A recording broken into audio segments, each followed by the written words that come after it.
Hello and welcome back to another episode of Radical Disruption. Today's guest is Abigail Peugh, and she is actually going to be speaking at the Profit Maven Summit in October. That's happening in Utah, and the tickets are down in the show notes if you want to come meet Abigail and I in person and have an absolute blast learning about how to grow your profits in your business. Then go check out those tickets. I would love to see you there. But here's a little bit more on Abigail before we dive into our conversation. Creating, marketing, and selling her own digital products, Abigail Peugh has built a $1.5 million business in 19 months with consistent, focused work like money-making tasks every single day, a toddler at her side, and making it known that you don't have to work your life away to build a wildly successful online business. She has also proven that you can be your true introverted, sweatpants-wearing, always slightly tired-looking mama self and still build an incredible community and business on Instagram. Her simple yet tangible, no fluff frameworks showcase that you can really have it all. You really can impact more people, make more money, like a lot more, and live more of your actual dream life. I'm so excited for you to tune in today's episode where we talk all about making money online, specifically in Reels. So with all that being said, let's dive in. Hello, I have Abigail here with me. Actually, I should have asked you this before I jumped in. Do you go by Abigail or do you go by Abby? I definitely go by both now. If you know me growing up, it's Abby because that's a nickname, but I Yeah. don't know, I built everything on Abigail, so Abigail it is. Yes. Yeah. The brand. Got to keep Yes. the brand. Yeah. I'm the same way. People are like, Maya Nicole. And I'm like, yeah, technically I am Maya Nicole, but like I just go by Maya. Like Nicole is my middle name, but like people like address me as if like my first name is Maya Right. Nicole. I'm like, no, that's not quite, but also that's the brand that I've built. Okay. Anyways, I love that. Diving in, I would love to know, what is your entrepreneur story? How did you get started? Yeah, well, actually, I've been an entrepreneur since my senior year of college. And I feel like even before then, I never had traditional jobs. I worked at Allstate when I was like 16. And I remember thinking, this is terrible. I never want to work at a desk again. Yes. So I was always like a freelancer. I did nannying, all these things that were like not traditional. But Yeah. this particular brand was my second business. Actually, I used to own a floral design business for many years. But this one I started in 2022. My husband had some strokes and he's fully healed now. I always forget that part. My mom's, you have to tell people he's okay. My husband is amazing, doing well now, but it really set off this, okay, I need to provide more for my family. And I feel like I'd always been a very like right hand girl. And I took pride in that because I knew I could go home and be off and be done. And I'm really good at supporting people. And if you guys are familiar with an Enneagram, and I'm an Enneagram too. So I'm very like serving others is how I show my love. And just like, I'm a very helpful person, I would say. So I got in my head that, okay, you're just always going to be a right hand man and you're just going to freelance and you're just going to help other successful people. So when my husband had these issues and we needed to pay medical bills, it forced me to believe in myself and just go for it. And I started a TikTok and I didn't tell anybody. It was very secretive because I was very nervous. And it just took off from there. I feel like once I allowed myself to be the main character, which is very weird to say, it was just really fun. And I was able to really connect with people in a way that I felt safe doing so as an introvert. Like making new friends in real life is really hard. So I just let myself become this person that was going to be a personal brand on Instagram. And I actually started my personal brand talking about UGC, which is user generated content, because I've been doing that like on the side for about 5 years, I want to say, maybe 6 years. So that's how I got started. And then I fell in love with digital products. I fell in love with the marketing. I fell in love with teaching people like how to create this content because I feel like you either have a trend brain or you don't. And I 100% have a trend brain. I love them. I think about them all the time. Like they're just very fun for me. So learning how other people don't have that type of brain was so fun for me to be like, oh, this is your niche. This is what you do. Okay, you can take this reel and you get into XYZ. And I don't know, it just took off. And I think it's been 19 months now, that maybe 20 now, that this brand has existed. And it has been a whirlwind, but a lot of fun. I love that. And the more that I learn about you, the more I realize how much you and I have in common. My husband was actually hospitalized. He was in a really bad motorcycle accident. Also, he's okay. I always forget to say that too. I think it was one of my very first episodes on the podcast. I talked about like my journey and my story, and I talked about him, and I had someone message me after, and they're like, "Is he okay? You didn't say." And I was like, "Oh, that's important. Yes, he is okay." But that was like a huge catalyst for my journey too, and I love that. I love that we just have so many different things in common. But something about your story that I love so much is your success. You've had a very successful journey building a $1.5 million business in 19 months, which is just like Wow. absolutely insane. And a lot of people hear that and they're like, that's not possible for me. That could never be me. But I think that your story and your journey is so relatable. And one aspect of your journey is how you built connections with people before you like jumped into sales. Can you talk a little bit more about how those connections have really played a role in your success? Yeah, absolutely. So when I first launched like this brand, I didn't have a digital product yet. I had seen everyone talking about it. I feel like 2022 is right before they blew up. Most people know what they are now, but I had seen a bunch of people doing it and I was like, okay, like I'll definitely have to add something like that in. But I really just wanted to talk with people about UGC and see what they wanted. Like I said, I'm an Enneagram too. So I really wanted to see what people needed because at the time there was only I think one or two courses for UGC and they were probably over I think one was like 300 and one was for something. And in my head I was like people can't necessarily afford that like a 17 18-year-old who's hey I want to be a creator and I want to make money doing that. How do I learn? Like they don't have money for that. So I think Yeah. from the very beginning I just really focused on seeing what people needed and connecting with them in a funny way. I've always shared like small pieces of my life. If you guys follow me now, like I don't share my daughter's face anymore. I'm very select with what I share, but I do share like my goofy, silly side. And it really brings that out in other people. Like one of the things I share that is so silly is my husband makes me lattes and he worked at Starbucks for 15 years, but his latte art is terrible. And he'll just guess what they turned into. And I share it on my stories and it's really just funny. People are like, no, I see this. And I'm like, I don't see that. And it's really just like a place to be fun and connect with people. And yes, I sell every single day, but I look at it as serving and like, how can I make something better for them? How can I help them and create something for them instead of like, how can I make money today?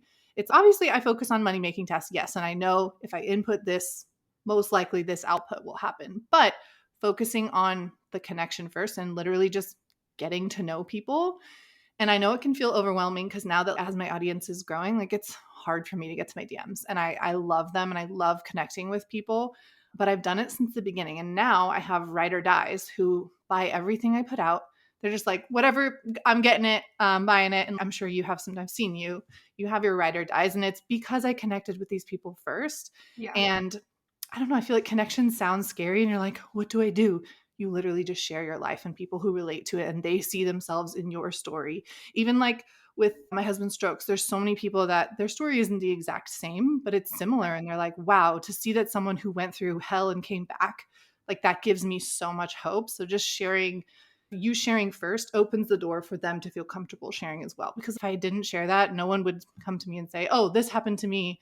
This trauma, medical trauma happened to me. I relate to you. No, they'd have no idea that happened to me. So really just sharing not all of your life because I have lots of stuff that I don't share online, but just opening up first and then allowing them to feel safe to open up back to you. No, I love that. And that's why I feel connected to you. Like I said, the more that I know about you, the more I'm like, wait, I have these things in common, even if they're not necessarily the exact same thing that you've gone through, but it makes me feel more connected to you. And I always like to think of it as like a friendship. It's if you don't have anything in common with this person because you don't know anything about them, are you going to feel connected to them? Probably not. And it's not to say that you need to spend 1 hour per day with every single person in your direct messages. Obviously, that's not realistic to build a friendship, but as we do open up and give little aspects of ourselves to our audience, that's what's going to allow them to connect with us. And I know that you said that in terms of like connection content, it is just sharing your life, but can you give us like three specific things that people can do today to start building more connections with their audience? Maybe some just like general categories or examples of different things that they Yeah. could share. Yeah, absolutely. So I honestly think reels where you're introducing yourself and talking about yourself should be done at least once a month. Some like once a month minimum because I feel like people don't They think everyone has seen every piece of content when they really haven't. Yeah. And I love just knowing people's stories, knowing where they started. And honestly, I have one that I use over and over again, like the layout of it, of the text, and I just change little things about it. So literally just telling your story that is somewhat related to what you teach, right? Like I'm not going to go into all this like things that I did as a nanny in my bio. I'm going to talk about things that like make sense in my journey as an entrepreneur. And then I think another one is using your story in your marketing. So anything that you're creating, Instagram stories, reels, emails, everything, using where you're at in your journey to teach them something, right? Because the traditional content right now, or for the past few years that has been popular, like the educational, like 3 reasons why, people are burnt out by that. I think they're sick of it. So doing something like 3 reasons I did this in XYZ this month, right? Talking about what you did. Because then I'm like, oh, what did this person do? I want to know. Yeah. And making every piece of content reflect where you're at in your journey, because then you never run out of things to say, right? I kind of cycle through very similar things over and over, but it's updated content because my journey is like growing, right? Like I hit my first million in what was it, 15 months. And then in 19 months, I hit 1.5, right? So as I'm telling pieces of my story, like I'm updating that information as it goes. So I really feel people overcomplicate it and they're like, how do I tell my story? Like everything that you want to share with people. If something pops into your head, I want you to think, how did you apply that in your day today or something like that? And then turn that into a piece of content. Because like I said, like then people can't really copy you as much, right? They can copy your concepts, which I love that. I love trends. I love that people see something and they're like, great, I'm going to put my spin on that. But it's so much more original because it has your story interjected to it. And it just makes life so much easier. I will say something else with that. I'm a big fan of in the beginning days, when you are creating pieces of content like that, use them in all areas. So if you create a reel that's an introduction, do one in your stories maybe the next day with a question box, letting them ask you questions. And then maybe later in that week, send an email, ask them to respond back to that email, right? Like you don't have to reinvent the wheel for everything. And that's still what I do to this day. I like take one piece of content and I allow myself to maneuver it around in other areas. And it's just really fun. I think storytelling, it's become very popular this year, and I don't think it's going anywhere because it's not a trend, right? Like it's your story and who you are. So using that in your marketing makes it easier too. Like, what did I do today and how can I apply that? Yeah. I have a question for you that's coming up. What would you say to someone who is worried about sharing those aspects of their journey because they don't want their content to be so like focused on them? Does that make sense? I don't know. What would be your thoughts around that? I think we're always going to be so self-conscious of what we're doing. But like when I go to somebody else's page and they have introductions or they have things talking about their journey, I'm like, wow, this is so amazing. I love that. Like I connect with them.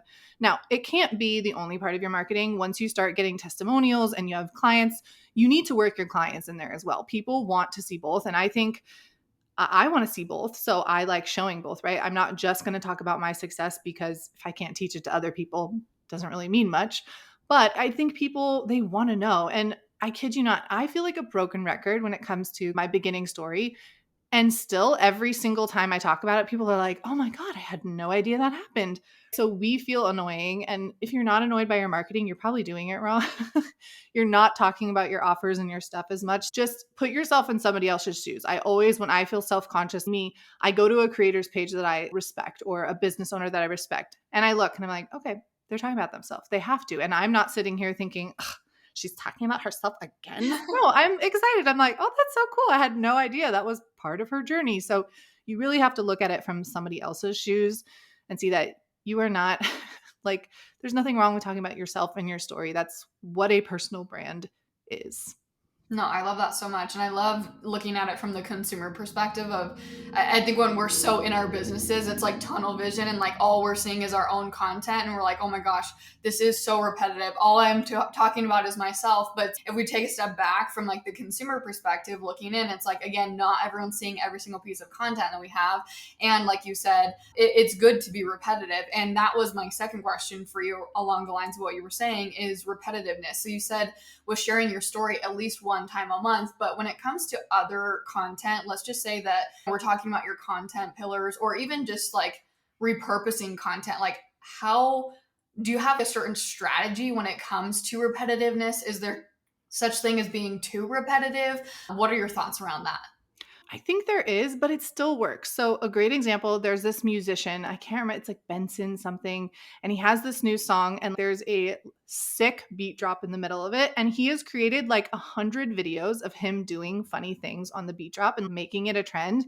And I watch every single one. I love it. And he's changing the concept, but like keeping the idea the same. And that's really what I try to do. So, I have a series that I do, and every time I do the series, it's 3 websites or apps that make me a crap ton of money. And it's fun. I love it because I can change out the resources that I'm using each time, but I can do it every month. And it always performs well. People love it. And I try and talk about things that people are not necessarily talking about.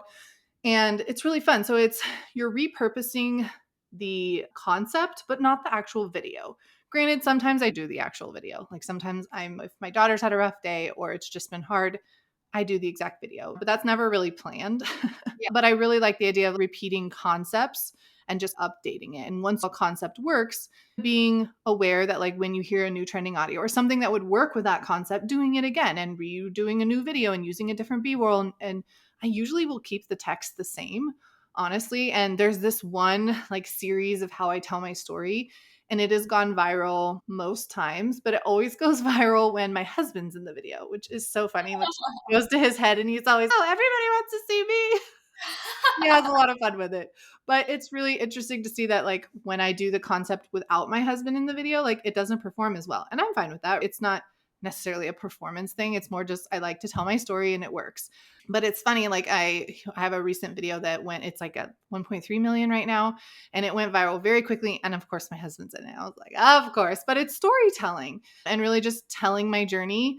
So it's fun to repeat those concepts in different ways. So it is repetitive, but not like someone's, oh, I saw this same video over and over again. Like someone who does this really well is Brock Johnson. He has one, it's on like color theory and using color theory in your marketing. And he'll do it. He recycles the concept like every month or so. And every time he does it, I watch the video because I'm like, oh, I didn't think of that approach. And essentially he's repeating this concept, but every time he gives like a different spin on it and presents it in a different way. Because you also have to remember that people digest information differently, right? Like I'm a reader. I want to read something. I don't love watching videos to learn something. I want to read or listen to it. Whereas a lot of my audience is different and wants different things. Presenting the concept in different ways, I feel like is the best way to be repetitive, and it's way easier. No, I love that because you're totally right. I consume content differently than my audience likes to consume content. And so if I'm an ideal follower of someone else, like their content is probably catered to me in a different way than my content is catered to my audience. And I think it just comes back to what I call people's learning types. They are different. Some people like consuming carousel posts where other people like consuming reels. And so we have the opportunity to take something inside of a reel and maybe turn it into a carousel post, or maybe turn it into a story, or maybe turn it into a podcast episode. Like everyone learns differently. And I think that we have such a cool opportunity to be able to present our content in different ways, to be able to cater to different people's learning types. And I think that's where people get, in my opinion, in their head a lot when it comes to repetitive content, because they're like, oh, I already posted a reel about this, so everyone's already seen it. And no, that's not the case. Or you might have posted it and someone saw it, but they didn't fully get the concept until you maybe sent out an email about that thing. And I do this all the time. Like 1 email per month to my email list is always something that's repeated. And without fail, every single time people are responding, they're like, oh my gosh, this is so helpful. And I'm like, but I posted a reel on that. Did you not see it? People might not have seen it, or they just might not have understood it when we were posting it. One question for you on something that you were saying in terms of you have one reel with your story and you repeat that over and over again. When you are looking at like how to repurpose a piece of content, what are like the main, I don't know, the main concepts or the main things inside of that like piece of content that you're looking at to say, okay, this did perform well. I'm going to take this hook and I'm going to repeat that. Or maybe you think that the hook didn't perform well. Does that make sense? Like in terms of like pulling out different pieces of that reel to repurpose it, is it always the exact same? Are you looking at the call to action statement? What are some things that you're looking at? Yeah, so usually for me, it's the text that I focus on, because With video, I know what matches with an audio and what will perform well. Like I said, I have a trend brain. I know what people respond to. And actually, I have a degree in sociology. And so, like, my whole degree was focusing on like, the study of people and how they respond. And it's funny because I loved the degree because I never had to study. I literally, except for that, I had to take one math class. That was terrible. But I felt like I never had to study because it just felt like common sense to me. So I think my brain just understands things better. So I feel confident like changing the video and like trying things. But for me, most of the time, it's the text on the actual reel or carousel that I am repeating. And then I try and do different things in the caption. So sometimes I'll test like a little bit of a longer caption. But honestly, with storytelling, like I want the story to be in the video. I want them to leave feeling like, oh, wow, that's so cool or awesome. That happened to me. And then going to the caption and being told what to do. So I've tested both.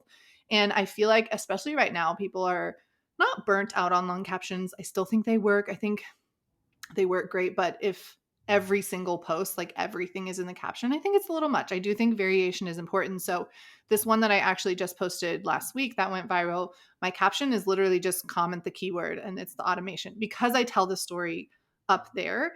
It's fascinating to see like that one performed better, the one that I'm like talking to them and telling them and giving them a little bit more in the bio because you can always give more context. And I don't know about you, but I am a context girly. I love like giving you all the nitty-gritty details, but I know sometimes it can be a lot and people don't necessarily want to digest all of that. So for Yeah. me, I really try and find like text that works and then switch up everything else. So maybe a new audio, maybe a new video. It's almost always a new video.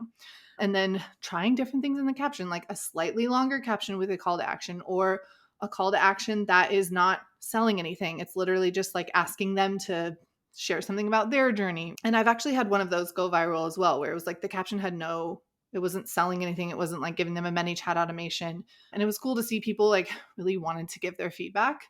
I think those Yeah. are a little harder for me because I take everything so to heart and I want to sit there and read everything. And sometimes just it's a lot. And I don't want to not be able to get back to people. Like it happens, but I really try. So those ones are just, I have to be like in the place to accept that, which sounds weird, but I'm very No, I introverted and I feel everything. I'm very empathetic and I love it, but it's a lot sometimes. Sometimes it's easier for me to just, you know what, I'm just going to give them a freebie today. Or I'm going to do this because I want to serve them and I want to help them, but I don't have the capacity to like read everything right now.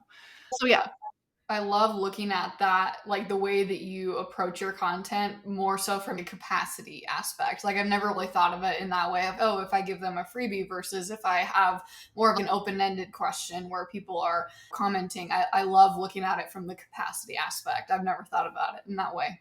motherhood has really made me so conscious of everything because I love being in the community. I love hearing I love sending voice notes, but at some point I have to protect my peace a little bit Yeah. and just be able to disconnect sometimes. So I've tried really hard lately to make sure that anything that I output in the world, I know that like I can be there and support them if I'm asking them to talk back or like to give me feedback. And it's hard sometimes because I don't always get to everything. Like I have a question box that I put up last week and I still haven't gotten to it because I just haven't had the capacity to sit down and answer these questions Yeah. because I don't want to just be like, oh yeah, do this or buy this, it'll teach you. Like I want to give them more information. I want to pour into them, but sometimes I just have to wait until I have the capacity for that.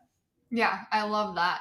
We talked a lot about creating content that is very successful. And I think a lot of times it's okay, yeah, that's great. Have a reel that goes viral, but what about actually making money? And something that you mentioned earlier when we were talking about how connection and building connection has really helped you to build a successful business. And one of the things that you mentioned was money making tasks.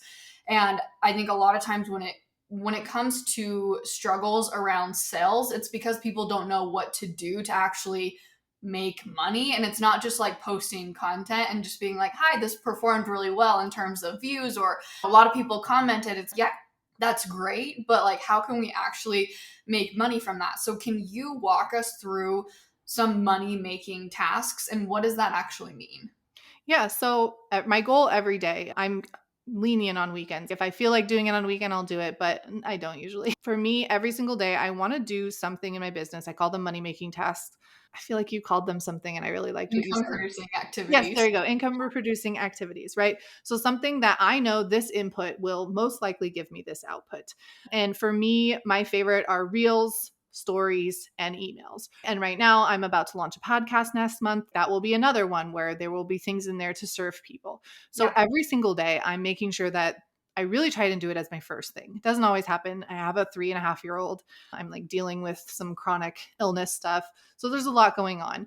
But every day I really try to do that first so that if nothing else in my business gets done that day, at least there is income coming in. Because I don't know about you, it feels good to make sales every day. And it really helps keep my spirit up.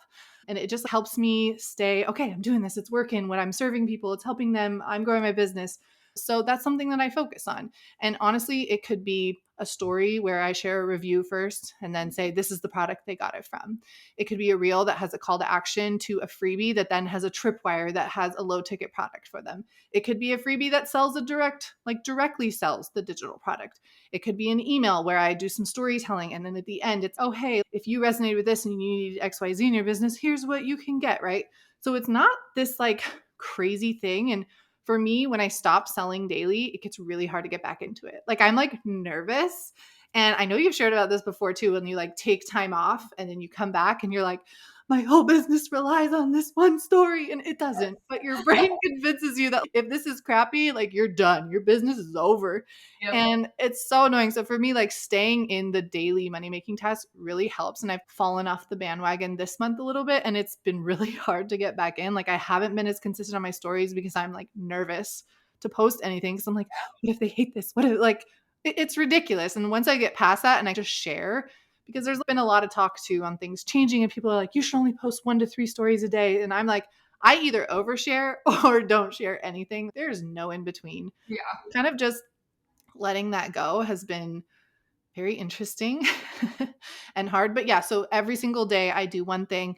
And I don't really like once I have my podcast releasing, I'll obviously have that going out on a certain day. But I really try to leave flexibility for me because I'm a very like touchy-feely creator. Like I want to feel what I'm doing. I want to feel inspired by a video, which doesn't always serve me well, but for the most part it does. So I try and have like my emails planned each week and then going forward my podcast. And then the other ones I really pick and choose. And it's cool because I can see, okay, if something is performing well, let's say a story, I can see that it's converting really well. I'm like, okay, I don't have to post a reel later. Cool.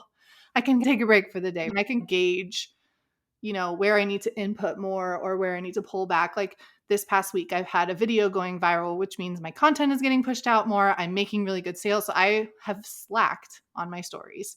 And it's been nice. I just taking this, oh, okay, I can take a little breather. I still know things are happening and working for me, but I'm not like feeling like I need to do everything at once. But it's very game changing to do these. And I know it sounds so cliche when I said it, and it takes time to get into that habit, right? Like I said, it takes me time to get back into it when I've taken a little bit of a break, but kind of just every day prioritizing those things first. Because like I said, like you feel good when there are sales coming in. Like I love aiming for $0 sales days. And some days it's like $400 and I'm fine. Cause I'm like, I made 4 sales today. That's great. Or 5 sales, whatever. And I feel good. And I feel like, okay, I'm doing a good job. And it's a funny thing. You like want to pat yourself on the back. Okay, my business didn't go underwater overnight. I'm good. So just having those tasks every day is super helpful not to fall behind. No, I love that so much. What would you say to someone who's, I'm not really sure what my income producing or my money making tasks are? Like, how did you find those for your business? Honestly, they're the things I enjoy the most, right? Like stories and reels are probably my favorite things to do. I love them. And then emails, not my favorite, but I know I need to do it. And I repurpose things for emails. So it's not that hard. But really finding what you love first and getting the hang of those first and then adding other ones. I think that's a big mistake people make because they're like, I'm doing 27 money making tasks a week. And I'm like, but you're not giving them 100%. Find one, make it work, and then add another one. So let's say you're like, hey, I love stories. I want to sell more in stories. Great. Focus on selling your stories every single day in different ways and figure out your flow of things and then add on something else and learn a different money-making task. That way you're not completely bombarded with all of them. And I think it's important to find ones that you like and that you're good at, and then eventually outsourcing ones that you're not. Like I pay someone to help me write my emails and it's taken such a load off because long form is not my thing. I love short form. I am like the queen of short form. And so writing especially written long form is very hard for me. So allowing somebody else to do that now. But at the beginning, I did everything and I still do a lot that I should probably outsource, but testing things, seeing what you enjoy, because it needs to be sustainable as well. There are some people where posting 4 or 5 reels a week is not sustainable. And I'm like, great, don't make that one of your top income producing or no, I'm going to say your way. Don't Money make that making. your money making task. If it's not something you enjoy, really starting with what you enjoy first and then stacking more on as you go.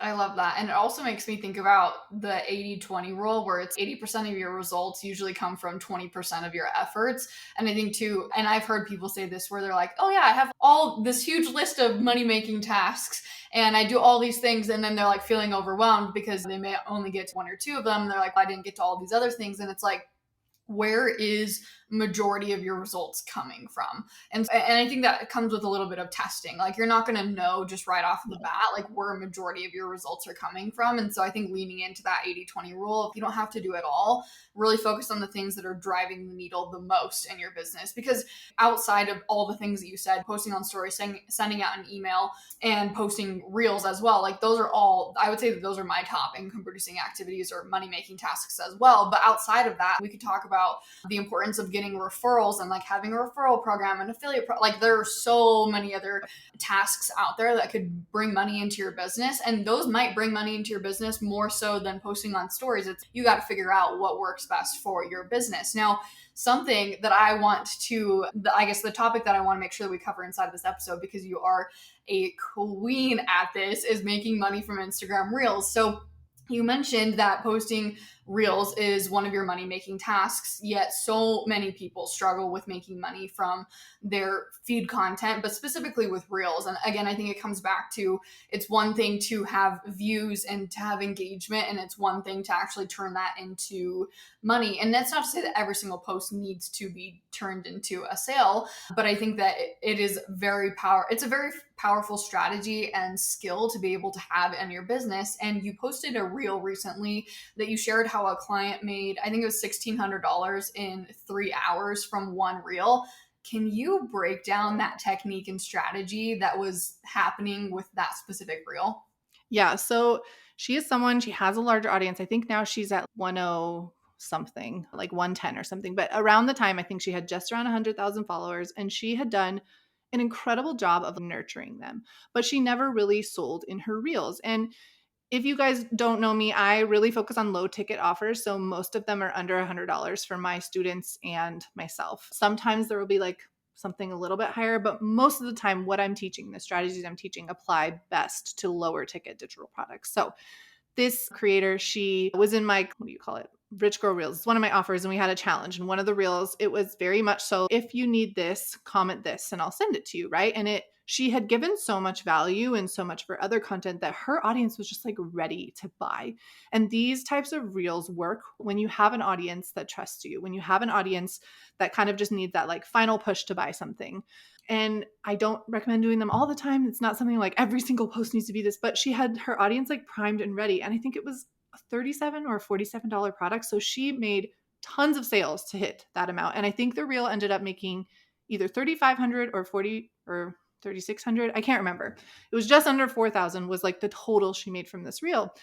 And she was like, I love this now. Like once or twice a week, I can just plug in one of these reels. Maybe here's the problem you're having, and I have the solution for you. And just presenting the product as a solution. And I think so many people don't do that. They either go one direction or the other. They're like, always buy my product, buy, buy, buy, buy, buy. And never, why am I buying your product? That reel did really good for sales, right? Because I'm showing them like, hey, if you do these things, look at what can happen. And so it's just really fascinating to see her have such a great response to that and see that she needed to sell more. And she was like, wow, I have all these products that are just sitting around and my audience doesn't even know they exist. Yeah. And it was just so wild to see her get that kind of result. And now I think she posts those types of reels like maybe once or twice a week, but she does lots of nurturing in her other content, lots of storytelling. So these reels where they tend to be on the shorter time, sometimes it will say, see the caption, other times not. Cause I know like a lot of people get bent out of shape over that now, which is funny. And I'm like, if you need to put the information in the caption. Great, go for it. That's wonderful. Just keeping them very simple and to the point. But again, not making every single reel like that. I think there needs to be variation. And I think sometimes people are like, oh, you created this type of reel. And I'm like, yes, but it's not every single one. And I think there should be some variation. But you 100% should have reels that are so clear on what you're offering people. And then I know Maya uses ManyChat for automations, and just like sending them the link and having them have this, okay, great, this is what I need. I'm just going to buy this right now. Yeah. I will also say for her in this reel, she nurtured her audience, and like my audience is very nurtured as well. So I see really good results from the reel as well. But I've been doing this for 19 months. Like people know what to expect from me at this point, and they know that they can trust me. They've bought other products from me. So it's not always immediately people are going to start commenting your keyword. Like I had nobody commenting mine when I first did this. And funny little random tangent, actually back in 2019 or 2020, I was doing the comment this word for that for a company that I ran their account. And I feel like I was one of the first ones. There was like maybe 10 people doing it when people are like, oh, people just want this information. And it was like for a floral design company, and they did education. And I remember thinking, this is so cool, but I manually sent and replied to everybody. I So love I'm like, thank that. God for ManyChat now. This is such a time saver and amazing. But genuinely, don't forget that sometimes your audience like just wants their problem solved right then and there. Like you don't need to nurture in every single reel. I think that's too much, in my Yeah. opinion. No, I love that. And what would you say to someone, because this person that we were just talking about in this case study had 100,000 followers. Do you need to have 100,000 followers before you can start utilizing this technique inside of your reels? At what point do people like, is there like an indicator of you have a nurtured audience, you're ready to start selling? I think followers doesn't matter as much. I have a student who has 4,200 followers, and she hit 20,000 in January and February with her low ticket digital products. Like it's 100% possible. But I do think that there are ways to nurture before you start selling that still uses the ManyChat automation to train people to ask for things. I tell people all the time, like if you're trying to build an audience, take all these prompts and take these things and turn it into a freebie that you're giving them, because you really want to train them to ask you for things. And you do have to train your audience to ask for things from you. And Yeah. so there's plenty of ways to do that first. But I do think it's super powerful to learn to sell in the beginning when you do have a smaller audience, because it's scary to learn when your audience, maybe you have a big spike in followers. Like sometimes it's really overwhelming. And so I always tell them, learn to sell and serve when your audience is smaller. Like it's so Yeah. much easier. Like when I first launched my digital product, I actually launched it over on TikTok. I wasn't even on Instagram then. I was, but not really. And I had, I think, 11,000 followers when I first launched mine. And I'm so glad that I didn't have the audience that I have now for my first one, because I made a lot of mistakes. I Yeah. did things wrong. I linked the product wrong at first. And just like all these little things where I'm like, if it had been now and I was learning all that, it would be so overwhelming. So learning as you're growing is so much better, because you don't want to build this entire audience of people that never want to buy from you. That's Yeah. another mistake I see. A lot of people are like, I have 200,000 followers and I make no money. And I'm like, it's because you've literally given so freely your whole time, and you've never asked them to participate in anything. You've never asked them for that feedback.